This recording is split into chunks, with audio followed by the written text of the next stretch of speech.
Numbers 35. On the plains of Moab by the Jordan across from Jericho, the Lord said to Moses, "Command the Israelites to give the Levites towns to live in, from the inheritance the Israelites will possess, and give them pasture lands around the towns.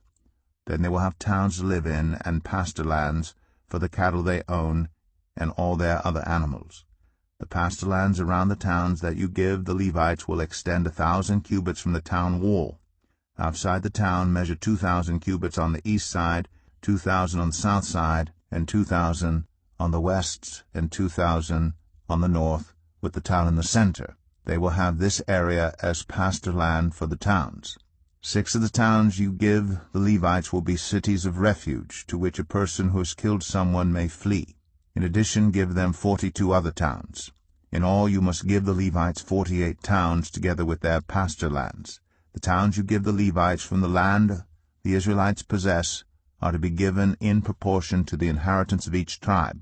Take many towns from a tribe that has many, but few from one that has few." Then the Lord said to Moses, "Speak to the Israelites and say to them, When you cross the Jordan to Canaan, select some towns to be your cities of refuge, to which a person who has killed someone accidentally may flee. They will be places of refuge from the avenger, so that anyone accused of murder may not die before they stand trial before the assembly. These 6 towns you give will be your cities of refuge. Give 3 on this side of the Jordan, and 3 in Canaan as cities of refuge. These 6 towns will be a place of refuge for Israelites and for foreigners residing among them, so that anyone who has killed another accidentally can flee there. If anyone strikes someone a fatal blow with an iron object, that person is a murderer. The murderer is to be put to death. Or if anyone is holding a stone and strikes someone a fatal blow with it, that person is a murderer.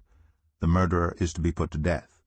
Or if anyone is holding a wooden object and strikes someone a fatal blow with it, that person is a murderer. The murderer is to be put to death. The avenger of blood shall put the murderer to death. When the avenger comes upon the murderer, the avenger shall put the murderer to death.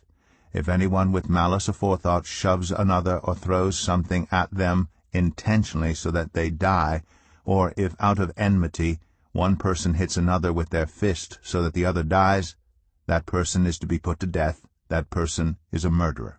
The avenger of blood shall put the murderer to death when they meet. But if without enmity someone suddenly pushes another or throws something at them unintentionally, or without seeing them, drops on them a stone heavy enough to kill them, and they die, then since that other person was not an enemy and no harm was intended, the assembly must judge between the accused and the avenger of blood according to these regulations. The assembly must protect the one accused of murder from the avenger of blood and send the accused back to the city of refuge to which they fled. The accused must stay there until the death of the high priest, who was anointed with the holy oil. But if the accused ever goes outside the limits of the city of refuge to which they fled, and the avenger of blood finds them outside the city, the avenger of blood may kill the accused without being guilty of murder. The accused must stay in the city of refuge until the death of the high priest.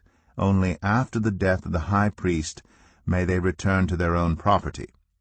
This is to have the force of law for you throughout the generations to come, wherever you live. Anyone who kills a person is to be put to death as a murderer only on the testimony of witnesses, but no one is to be put to death on the testimony of only one witness. Do not accept a ransom for the life of a murderer who deserves to die. They are to be put to death. Do not accept a ransom for anyone who has fled to a city of refuge, and so allow them to go back and live on their own land before the death of the high priest. Do not pollute the land where you are. Bloodshed pollutes the land. An atonement cannot be made for the land on which blood has been shed, except by the blood of the one who shed it. Do not defile the land where you live and where I dwell, for I, the Lord, dwell among the Israelites.